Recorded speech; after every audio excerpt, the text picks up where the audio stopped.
You know that feeling when you remember something embarrassing that happened a long time ago and you're just as embarrassed about it now as the moment that it happened? Maybe you've been there when it comes to dating or relationships. Regardless, the next couple of weeks are all for all of us, all right? While fewer people use the term dating to describe a romantic relationship, there are a few different words you can use to categorize them. So that we're all on the same page, we're going to use the term dating and define it as being in a relationship. However you would label it, where the other person means more to you than just being a good friend. We want to help you date well, regardless of how you would rate your interest in dating, from single forever to waiting on your soulmate. Chances are favorable that a lot of us are going to date at some point in our lives. And if you're going to have a relationship one day, what we're talking about today can give you the best shot at having a great experience when you do end up dating. So, let me be honest with you. The Bible doesn't directly talk about dating the way that we think about it today. Today, we're going to look at a particular section of the Old Testament called Proverbs. Most of these Proverbs were written by a guy named Solomon, who we learned about in the Old Testament. And one bit of wisdom that Solomon records in the Proverbs, chapter 24, seems like a lesson learned the hard way. Put your outdoor work in order and get your fields ready. After that, build your house. I know you're probably asking, what does that have to do with dating? I'll tell you in a minute, but just go with me on this ride for a second, all right? Have you ever seen a big tractor clearing out a piece of land before something is built on it? All this happens before a house is built. I think that the wisdom in what Solomon writes here is that wisdom that can be relevant for us today.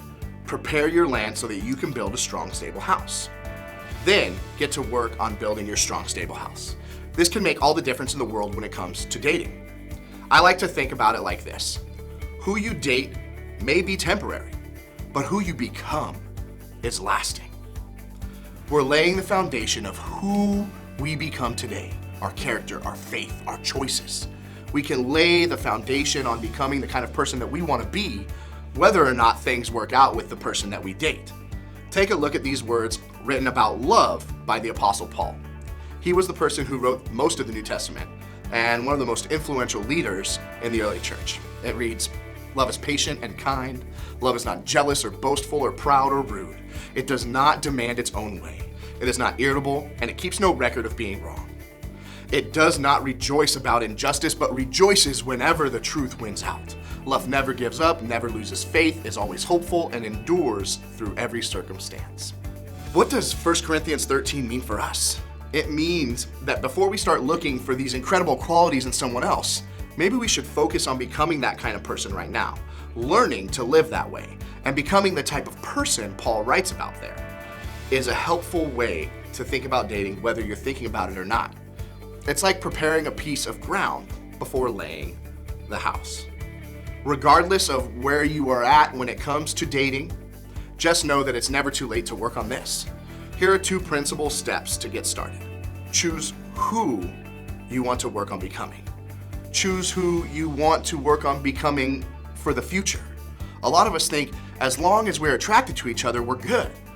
But you can't clear a field and build a strong, stable house with only a hammer. You need a variety of tools. You need a saw, you need a screwdriver, you need a measuring tape, and many more things. You need important tools for building. And that same is true for relationships and for building yourself. Love doesn't demand its own way, right? Love is true, love is kind, love is patient, where it's not irritable, it doesn't keep track of wrongs. So you don't want to go to a house with a hot glue gun and glue your framing together. Paul gave us a lot of options to work with, so it might be easiest to shrink it down a bit. This week, I want to challenge you to focus on 2 qualities that he might have talked about in 1 Corinthians 13. Maybe it's being patient and kind. Maybe it's being humble and forgiving. Maybe it's being hopeful and gentle. I know 2 doesn't seem like a lot, but a lot of these qualities can be really tough to live out. We can work on these all the time, dating or not, and you can practice them with everybody you interact with, not just someone that you think you want to date. If you do date someday, things won't always be easy.